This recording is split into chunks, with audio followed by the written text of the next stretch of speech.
Pancasila.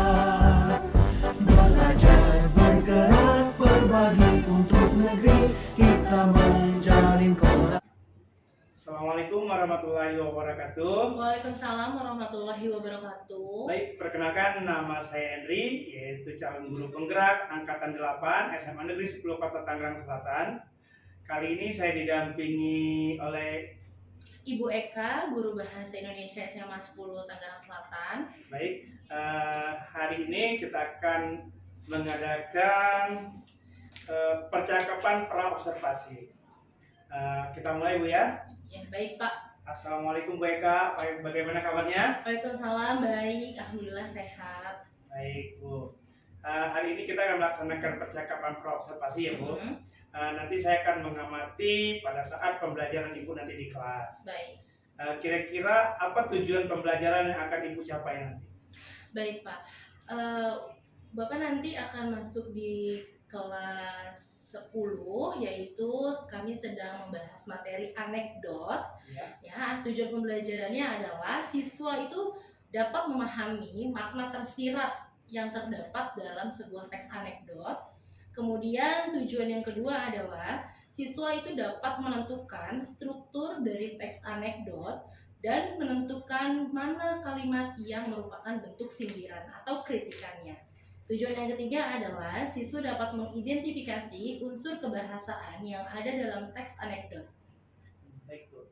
Kemudian bagaimana area pengembangan yang ingin Ibu capai atau yang ingin dilakukan pada observasi ini? Area pengembangan yang akan saya capai pastinya adalah dengan pengetahuan dan pengambilan nilai keterampilan.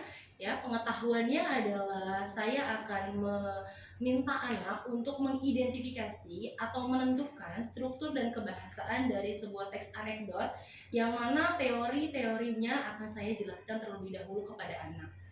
Saya akan meminta kepada anak apakah anak mengingat teori, struktur, dan unsur kebahasaan yang ada dalam teks tersebut. Kemudian area pengembangannya juga keterampilan. Anak akan menggali potensinya, yaitu mengambil keterampilan berbicara. Anak akan menggunakan percakapan anekdot di depan kelas bersama temannya dengan bagaimana saya menilai keluasan tata bahasa, EYD, dan ejaan anak ketika menggunakan percakapan bahasa Indonesia di depan kelas. Super sekali ininya, area pengembangannya, yaitu akan dicapainya adalah bagian aspek pengetahuan dan keterampilan pada siswa tadi. Iya, Pak. Kemudian bagaimana rancangan pembelajaran yang akan digunakan dalam kelas? Mungkin itu strategi pembelajarannya atau model pembelajarannya, bagaimana Bu? Baik, strateginya saya menggunakan strategi diferensiasi, di mana anak ini akan belajar aktif gitu ya, dan mencari dan menggali potensinya. Kemudian akan menggali permasalahan yang saya sediakan dalam bentuk percakapan anekdot, gambar maupun video animasi. Kemudian pastinya modelnya juga menggunakan model problem based learning. Jadi bahwa permasalahan gitu, saya akan menghadirkan percakapan dari teks anekdot yang ada, dan anak diminta untuk menggali masalah berupa kritikan apa yang tepat untuk percakapan dan gambar yang saya berikan kepada siswa. Metodenya saya pasti menggunakan metode berdiskusi. Anak akan diminta untuk bekerja secara berkelompok untuk menyelesaikan permasalahan yang ada. Kemudian saya akan melakukan tanya jawab kepada anak. Setelah anak berdiskusi, anak akan presentasi, kemudian akan diberikan penugasan sebagai bahan evaluasi. Baik Bu. Jadi strategi yang akan diterapkan tadi di dalam kelas adalah berupa pembelajaran berdiferensiasi, kemudian modelnya adalah pembelajaran problem based learning yang dikerjakan secara diskusi kelompok dan penugasan. Baik. Kemudian apa saja media pembelajaran yang akan digunakan? Ya, media pembelajaran yang saya gunakan pastinya kalau anekdot itu banyak menggunakan gambar, visual, dan audio visual, baik itu gambar dan video animasi. Kemudian juga menggunakan bentuk buku buku cetaknya mereka, dan bisa diambil dari majalah atau koran yang ada, laptop pastinya, dan PPT. Oke, Bu, baik Bu. Kira-kira Bu, kapan proses pembelajaran ini akan dilaksanakan Bu? Di kelas berapa, jam berapa? Proses pembelajaran ini akan dilaksanakan hari Rabu, itu ada di kelas 10.5 pada jam ketiga dan keempat. Oke, baik Bu. Jam ketiga dan jam keempat ya Bu ya. Iya. Baik Bu, jadi ini proses pasca observasi. Kemudian nanti kita akan adakan observasinya di tanggal di hari Rabu ya Bu ya, di kelas 10.5 di jam ketiga dan keempat. Iya. Nanti saya akan masuk kelas untuk mengobservasi. Baik. Kemudian setelah observasi nanti ada pasca observasi, itu nanti kita akan adakan percakapan lagi, tapi didampingi oleh pengajar praktik saya nanti. Kemudian apa yang Ibu dapat dari dari hari ini yang pra observasi ini Bu? Saya jadi punya gambaran ya Pak ya. Ya. Saya punya gambaran untuk melakukan pengajaran saat hari Rabu nanti, apa saja yang akan saya siapkan. Tadi yang sudah disebutkan, berarti saya harus menyiapkan problem based learning-nya gitu ya, untuk menugaskan kepada anak, yaitu gambar, video animasi, dan bentuk percakapannya. Oke Bu, baik Bu.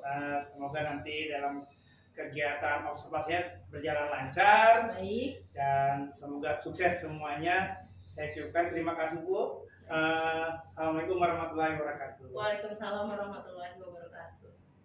Assalamualaikum warahmatullahi wabarakatuh. Waalaikumsalam warahmatullahi wabarakatuh. Gimana kabarnya pagi ini anak-anak? Alhamdulillah. Ya, minggu ini minggu ujian ya Nak ya. Hari ini Ibu mau mereview, sekalian kita mau mengingat pelajaran yang kemarin, karena kita hari Rabu kita akan ujian. Ya, sehingga kita hari ini akan mereview yaitu pembahasan dari teks anekdot. Sebelumnya di sini ada yang nggak hadir, ada yang sedang sakit atau izin? Siapa? Ada Lia. Dia kenapa? Dia sakit. Katanya semoga lekas sehat lagi ya. Oke, kita review. Silakan masuk. Ya, silakan langsung duduk ke tempatnya masing-masing. Diambil buku bahasa Indonesianya. Silakan semuanya dibuka buku bahasa Indonesianya halaman 39. Sudah? Sudah. Oke, kalau sudah, kita mengingat pelajaran yang kemarin. Ibu sudah memberikan materi lengkap semuanya, mulai dari struktur dan kebahasaan anekdot ya. Sekarang kita review kebahasaan anekdot ada berapa? Salah. Silakan langsung duduk. Cepat. Langsung duduk. Buka buku bahasa Indonesianya. Ya. Kebahasan anekdot ada berapa? Ada yang 61, sebutkan. Majaz sindiran ada berapa Nak? Ada 3. Ada apa saja? Ironi, sinisme, sarkasme. Kalau sindiran halus itu namanya apa? Kalau sindiran langsung? Kalau sindiran yang negatif? Oke, good. Yang kedua ada apa lagi bahasanya? Ada apa? Pertanyaan retoris. Coba masih ingat nggak nih apa? Pertanyaan retoris itu apa? Pertanyaan yang tidak perlu ada jawabannya, atau pertanyaan yang tidak perlu dijawab. Pertanyaan yang tidak membutuhkan jawaban. Ada yang bisa memberikan contoh? Boleh, Moreno? Kenapa langit itu biru? Kenapa langit itu biru? Kenapa wajahmu sangat indah? Bisa seperti itu? Bisa. Langit memang warnanya biru, sehingga tidak perlu ditanyakan gambar. Biasanya pertanyaan retoris ini dihadirkan dalam sebuah teks anekdot untuk sebuah bagian krisis yang memancing untuk mengkritik seseorang. Yang ketiga ada apa lagi bahasanya? Kata kerja material. serba material. Perlu material itu apa sih? Ada yang bisa menjelaskan? Boleh, Najwa pernah? Kata kerja fisik di bab 1 kita juga udah pernah kan ya membahas kata kerja fisik itu yang kayak gimana sih? Yang seperti apa? Ya? Ya apa? Nah? Seperti menulis, kemudian membaca apa namanya? Sifat, betul sifat. Ya, serba material itu verba yang dapat dilakukan oleh anggota fisik atau visualnya terlihat ya. Bentuknya itu bukan abstrak. Misalnya kalian memakan atau minum, bisa terlihat nggak gerakannya? Terus gerakan misalnya kata kerjanya berenang, bisa terlihat gerakannya? Bisa. Kalau ibu bilang sedih, muram, galau, terlihat nggak gerakannya? Ya, itu gerakannya abstrak ya. Itu namanya kata kerja mental. Nanti kita pelajari di bab selanjutnya. Oke, ada apa lagi kebahasannya? Kalimat seruan, gimana sih kalimat seruan itu? Ada yang bisa mencontohkan? Ada yang bisa mencontohkan? Hands up, angkat tangannya. Siapa yang bisa mencontohkan? Kalimat seruan. Kemarin udah ibu contohin. Ada ungkapan ekspresi. Apa tuh biasanya? Kalian kalau mau melihat pemandangan indah gimana? Terus kalau kalian kepedesan biasanya gimana? Terus kalau kalian misalnya sebel sama seseorang, gitu kan? Namanya kalimat seruan. Satu lagi, kebahasannya apa? Kalimat perintah. Pergi kamu dari kelas ini. Angkat kaki kamu dari kelas ini. Itu namanya kalimat perintah. Biasanya diakhiri oleh tanda baca apa? Tanda baca seru. Oke, good. Kita reviewnya sudah selesai. Sekarang kita aplikasikan ke dalam sebuah teks ya. Jadi buka bukunya halaman 39. Di situ ada teks berjudul huruf kecil. Ada dialog dari Orlin dan Andreas. Di sini ada yang bisa bantu ibu untuk memerankan Orlin dan Andreas? Saya ibu boleh maju ke depan kelas. Hadap-hadapan ya, kalau bercakapan hadap-hadapan. Korupsi kecil. Bosan sekali melihat berita isinya korupsi setiap hari. Mau jadi apa negeri ini? Memang siapa saja yang korupsi? Siapa lagi kalau bukan para pejabat kaya? Sudah punya banyak uang, tetap saja korupsi. Dasar neraka. Memangnya kamu tidak pernah korupsi? Tak mungkinlah saya korupsi. Mana bisa orang miskin seperti saya korupsi? Yang ada saya dikorupsi. Apa kau yakin korupsi kecil saja tidak pernah? Memang ada korupsi kecil. Mau besar atau kecil, ya tetap saja korupsi. Apa kau lupa? Kemarin di terakhir melihat kau makan kue, tapi bayarnya 3 kue. Ah, kecil saja itu. Cuma 500 rupiah. Katanya tidak ada korupsi kecil-kecilan. Ah, bisa saja kau ini. Oke, tepuk tangan untuk Najwa dan Salita. Ya, dalam teks tersebut kita akan menganalisis, mengidentifikasi kebahasaan yang ada. Cuman ibu mau tanya dulu nih, makna tersirat atau isi pesan yang ada di dalam teks tersebut apa sih? Bahwa bentuk korupsi itu tidak hanya berupa uang, ya kan? Tidak hanya orang-orang besar saja, tetapi kita sendiri sebenarnya juga pernah melakukan tindakan tercela tersebut, ya kan? Baik itu korupsi waktu, ya kan? Korupsi janji atau korupsi yang lain. Sekarang kita identifikasi. Pertama ada kalimat apa tadi? Pertanyaan apa? Retoris. Oke. Coba berikan identifikasi satu kalimat yang merupakan pertanyaan retoris. Siapa yang bisa memberikan contoh tulis di papan tulis? Boleh. Silakan Nova.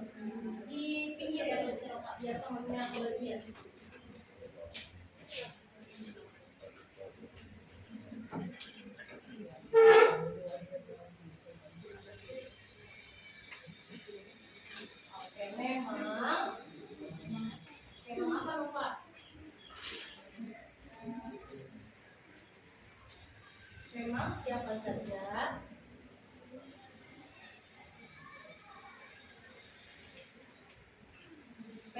siapa saja yang korupsi? Oke. Kalau kalian silahkan duduk Pak. Terima kasih. Memang siapa saja yang korupsi? Apakah ini termasuk pertanyaan retoris? Iya, biasanya pertanyaan ini jawabannya sudah kita ketahui semua ya kan? Atau jawabannya itu sudah pasti jawabannya sama setiap orang ya kan? Makanya tak dinamakan dengan pertanyaan retoris. Oke. Kalau yang ada di buku di halaman 38 coba dibacain yang A tuh. Bacaannya apa? Bareng-bareng. Apakah benda itu bisa terbang? Ceritanya ada pesawat, terus ada yang nanya, apakah benda itu bisa terbang? Bisa lah. Yang B, coba. Kamu mau tersesat? Ada orang nggak mau pakai Google Maps, sama temennya bilang, kamu emang mau tersesat? Gitu ya. Yang C apa? Mungkin orang tersebut kurang suka matematika sehingga menanyakan pertanyaan tersebut ya. Yang D, memangnya kita bisa hidup tanpa makan dan minum selamanya? Itu kan jawabannya sudah diketahui sehingga tidak perlu ditanyakan kembali ya. Selanjutnya coba kita identifikasi majas sindiran. Majas sindiran itu ada 3, apa aja? Kita cari majas ironi bersama-sama. Oke, majas ironi itu majas apa sih? Majas sindiran halus. Oke. Ada yang bisa menjawab dalam teks tersebut majas sindiran halusnya yang mana? Kalau nggak ada yang mau jawab, ibu tunjuk. Coba. Bisa?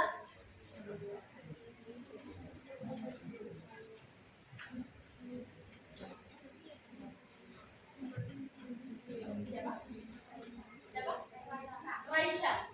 Raisya boleh teman-teman dengarkan ya. Raisya mau menjawab majas ironi itu yang mana? Silakan Raisya. Lupa kemarin aku kuliner kau makan pak kue tapi ngomong saya mau buat kue. Oke. Menurut Raisa, kalimat yang ini, apa kau lupa kemarin di kantin kulihat kau makan 4 kue, tapi hanya bayar untuk 3 kue. Apakah benar itu majas sindiran ironi? Iya. Betul? Betul. Ting dong, good job Raisa. Ya, tepuk tangan untuk Raisa.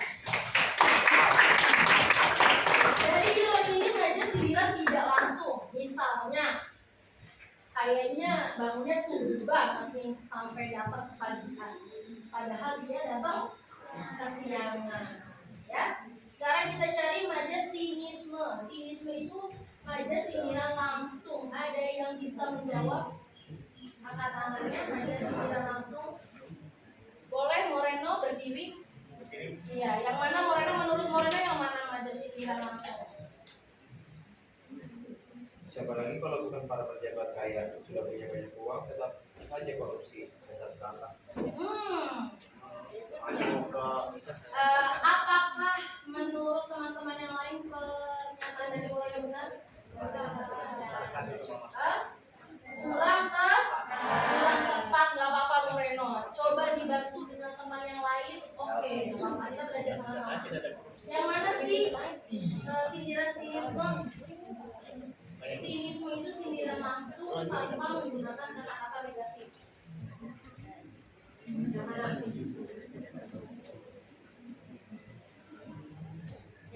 Yang mana? Bisa menjawab Raksha? Tirani Bu. Bisa? Ya boleh. Mau apa jadi apa? Mau Berdiri, jadi apa berdiri, negeri ini? berdiri. Apa? Yang mana jawabannya? Mau jadi apa negeri ini? Mau jadi apa negeri ini? Itu sindiran sinisme atau pertanyaan retoris? Retoris. Kurang tepat, nggak apa-apa. Mungkin di sebelahnya ada yang bisa bantu. Yang mana? Sindiran sinisme?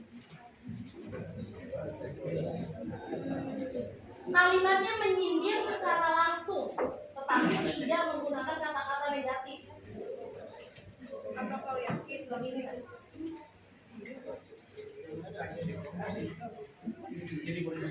Coba Hairani yang mana? Katanya tidak ada korupsi kecil. Yang mana tuh? Ya, Andreas. Andreas. Katanya tidak ada korupsi kecil. Oke. Mungkin lebih tepat Ibu tambahkan ya di bagian online.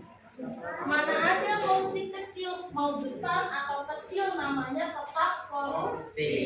Itu menyindir secara langsung nggak? Iya. Jadi tanpa dia membolak-balikan kalimat, tanpa menggunakan kata negatif, tapi dia sudah bilang besar atau kecil namanya tetap korupsi. Sekarang yang ketiga sindiran kasar atau sindiran negatif, sarkasme. Siapa yang bisa berikan contoh? Boleh? Berdiri. Sandra. Silakan Sandra. Siapa lagi kalau benar-benar pejabat kaya ini punya uang tapi saja komunikasi saja korupsi dasar serata. Oke, good. Terima kasih Sandra, jawabannya betul ya. Sekali. Siapa lagi kalau bukan para pejabat kaya sudah punya banyak uang tetap saja korupsi. Ada kalimat penekanan yaitu kata negatif. Apa kata negatifnya? Dasar. Jadi kalau ada penekanan negatif dia namanya sindiran, sarkasme. Good. Yang ketiga kita akan cari kata kerja material. Tadi kata kerja material itu kata kerja apa? Yang bisa dilihat. Fisik bisa dilihat oleh anggota fisik kita. Di sini ada dua kalimat yang menggunakan kata kerja. Sini. Kata kerja.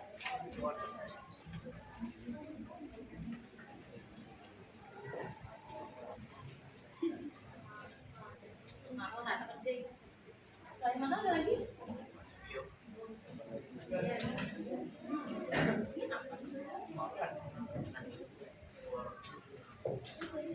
Ya, dibawa aja, nggak usah dihapus.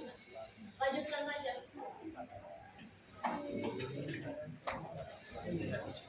Terus, apalagi tadi?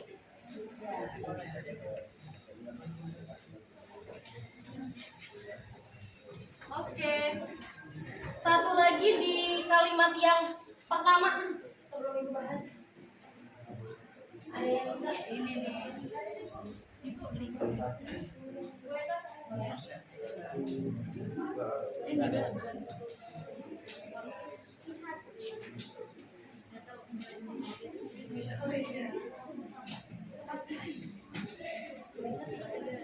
Terima kasih Lolita. Kita bahas ya. Di sini teman kalian sudah menulis 4 contoh, 4 verba material atau kata kerja fisik. Makan, kulihat, bayar, dan melihat. Pertama kata kerja makan. Apakah terlihat gerakan kalau sudah makan? Terlihat, berarti betul. Sekarang kulihat. Kulihat itu menggunakan indera apa? Berarti inderanya terlihat enggak? Atau inderanya sedang bekerja enggak kalau lagi melihat? Berarti betul. Sekarang ada kata kerja bayar, membayar, dibayar. Itu gerakan fisiknya terlihat nggak kalau kita lagi membayar sesuatu kepada penjual? Terlihat? Apa yang bergerak? Fisik apa yang bergerak? Tangan. Biasanya mengeluarkan uang. Tahu dong? Dompet. Berarti betul semua, bagus sekali. Tepuk tangan untuk teman kalian. Bisa? Bisa. Sekarang kita cari lagi yang terakhir. Apakah di sini terdapat kata seru, kalimat seru, atau kalimat perintah? Ada. Apa yang mana? Yang terakhir bisa saja. Bisa saja. Kalau ini itu kalimat apa? Seruan. Kata seruannya yang mana sih? Ya. Bisa saja kalau ini. Good. Kalau kalimat perintah ada nggak? Ada. Yang mana? Perintah, memerintahkan seseorang. Ada nggak? Nggak ada. Kalau tidak ada, tidak apa-apa. Nggak usah diada-ada atau dipaksakan. Nanti kalau nggak ada-adain salah jawabannya ya. Ada yang ingin ditanyakan? Ada yang ingin ditanyakan? Ya. Yang mana?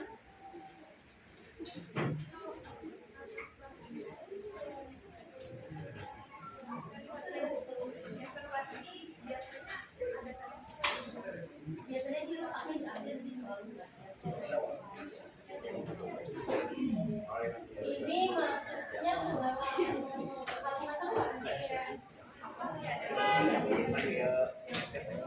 Seringnya ada tapi ya nggak semua. Itu ya.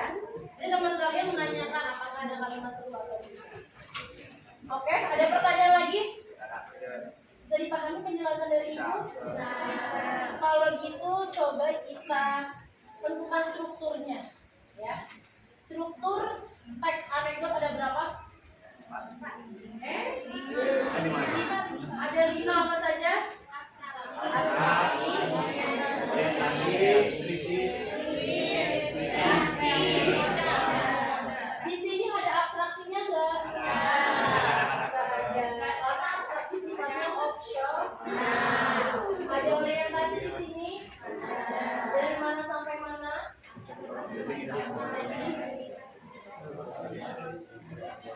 Dari Agbosan sampai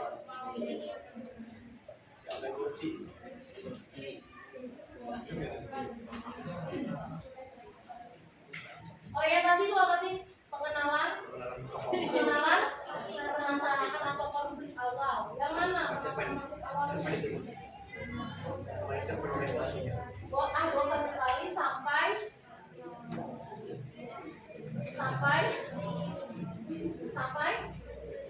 negeri ini. Negeri ini. Sampai serakah. Sampai Serakah. dasar serakah itu orientasi, yaitu pengenalan permasalahan di awal. Nah, yang kedua apalagi strukturnya? Krisis. Coba ada yang bisa menentukan krisis? Memangnya kamu tidak pernah korupsi? Mungkin Bapak ketua kelas. Mas Vicky, ayo. Coba berdiri karena pandangan itu melihat. Krisisnya dari mana sampai mana, Pak Ketua?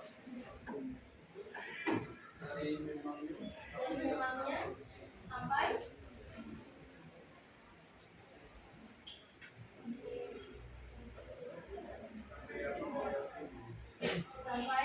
Aku yakin.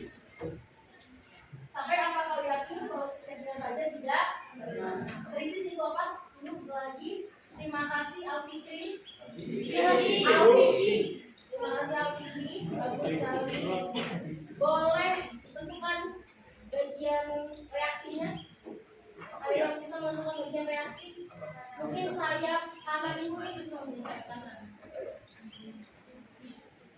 Belum bisa kanan.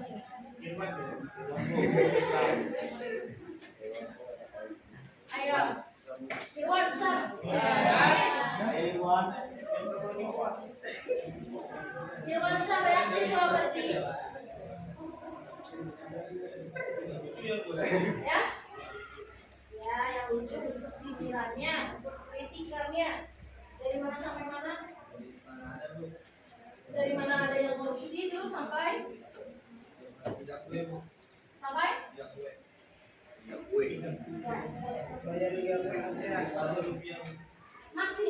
Masih di bawahnya masih termasuk lagi. Ya, katanya tidak ada korupsi. Nah, itu reaksi. Bentuk sindirannya kan? Katanya tidak ada korupsi kecil. Itu kan dia menyindir ya. Kritik. Oke, diakhiri oleh kode. Di sini ada kode? Apa kodenya?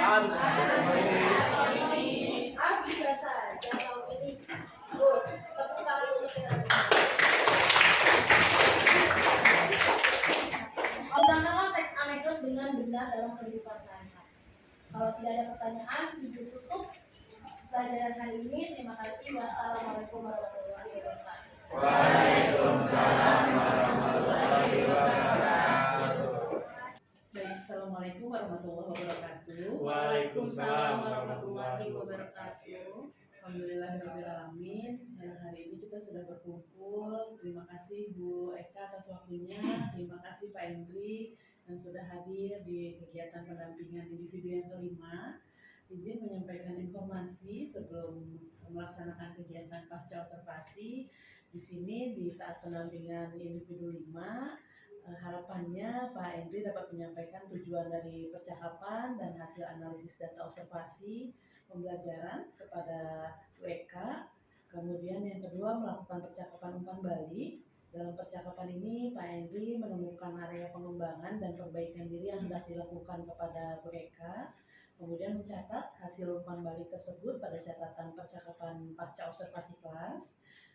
Ada di modul 2.3 ya formatnya. Kemudian selanjutnya percakapan rencana area pengembangan diri.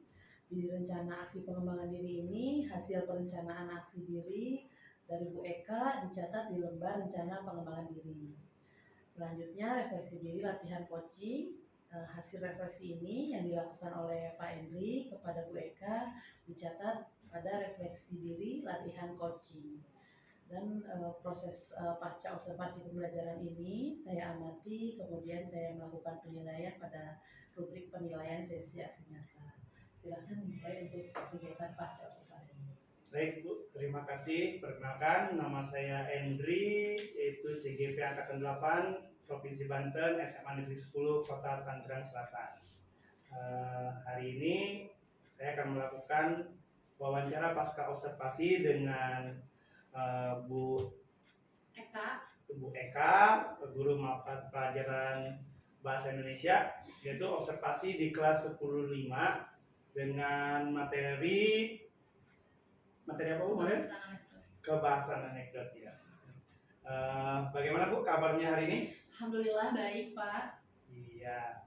Jadi hari ini kita akan melakukan pasca observasi untuk melihat atau merefleksikan hasil dari observasi yang di kelas kemarin. Baik. Bagaimana pendapat Ibu setelah penyajian kemarin? Penyajian untuk mengajar di kelas 10.5 Ya. karena kelas 10.5 ini termasuk kelas yang salah satunya ini kelasnya cukup beragam dalam pengetahuannya, kemudian tingkat kemampuannya juga sangat beragam. Jadi pendapat saya ketika saya menyampaikan materi di 10.5 ini masih ada beberapa siswa yang memang kemampuannya belum setara dengan teman-temannya, tapi ada beberapa siswa juga yang kemampuannya lebih tinggi dibanding dengan teman-temannya.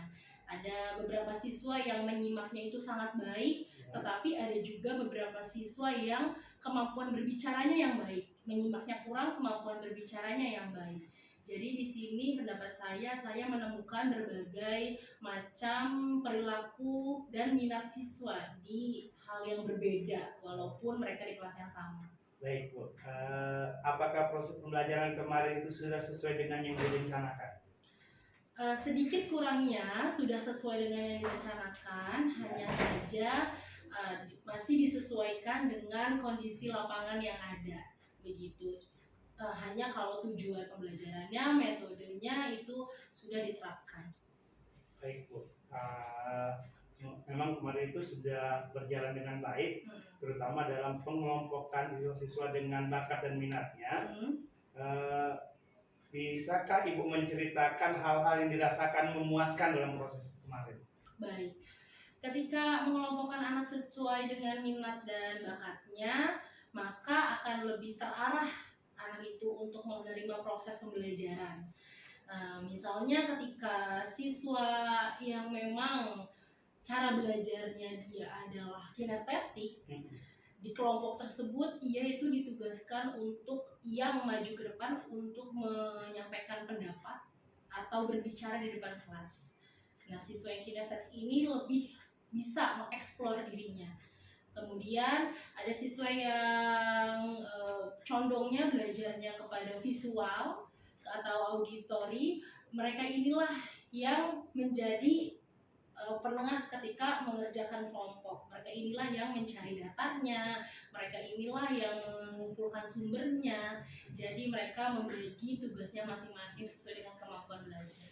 Baik Bu, jadi Ibu sudah bisa mengatasi kesulitan-kesulitan di kelas, mengelompokkan murid, dan sudah bisa memposisikan murid itu sesuai dengan minat dan bakatnya atau gaya belajarnya. Iya, Sekarang apa tindak lanjut Ibu ke depan? tindak lanjut saya untuk di kelas-kelas lain? Oh, di kelas-kelas lain. Yang pastinya pertama kali adalah mengenal siswanya itu sendiri, bagaimana cara belajarnya mereka. Saya harus paham satu persatu. Caranya saya mengenal adalah biasanya dengan saya memberikan tanya jawab atau dengan kerja kelompok. Itu akan terlihat sekali mana siswa yang memang kinestetik, mana siswa yang kreatif dalam bergerak, keterampilan di pergerakan tubuhnya gitu ya Pak ya, mana siswa yang tertarik untuk lebih membaca, memahami teks gitu. Jadi saya pengennya sih lebih mengenal siswa, kemudian dapat lebih bisa memberikan materi sesuai dengan kebutuhan siswa tersebut gitu. Baik Bu, jadi kalau bisa diukur Bu, kemarin itu saat pembelajaran yang saya observasi, kalau bisa diukur 1 sampai 10 di nilai berapa kemarin itu? Karena saya masih banyak sekali yang harus dipelajari dan ini adalah hal yang mungkin juga adalah hal yang pertama yang saya kerjakan juga. Sepertinya dari 1 sampai 10 mungkin nilainya masih KKM 7. Alhamdulillah, 7 itu udah sangat Iya, bagus. jadi masih Untuk banyak di awal itu dibimbing. 7 bagus. Iya, harus masih banyak dibimbing. Baik Bu, Gitu. kedepannya nanti kita akan berkolaborasi lagi, akan saling bertukar pikiran, akan saling koreksi Baik. untuk materi-materi lain. Untuk pasca observasi ini saya cukupkan di sini. Terima kasih Bu Eka. Baik Pak Hendri. Assalamualaikum warahmatullahi wabarakatuh. Waalaikumsalam. Bagaimana Bu Ita untuk masukannya? Baik, terima kasih Bu Eka, Pak Henry yang sudah melakukan kegiatan pasca observasi dan dari penilaian sesuai kriteria yang ada di sini, baik dari prinsip coaching seperti kemitraan, kemudian proses kreatif, kemudian memaksimalkan potensi. Ini saya lihat sudah di angka 4 semua. Karena semua kriteria tadi sudah tercakup di dalamnya, bahkan mulai dari yang pra-observasi yang video disampaikan Pak Henry, kemudian saat observasi, dan juga yang sekarang dilakukan. Terima kasih Bu Eka atas waktunya, terima kasih Pak Henry Terima kasih, Bu. untuk kegiatan pasca observasi ini. Assalamualaikum warahmatullahi wabarakatuh. Waalaikumsalam warahmatullahi wabarakatuh. Belajar bergerak berbagi untuk negeri.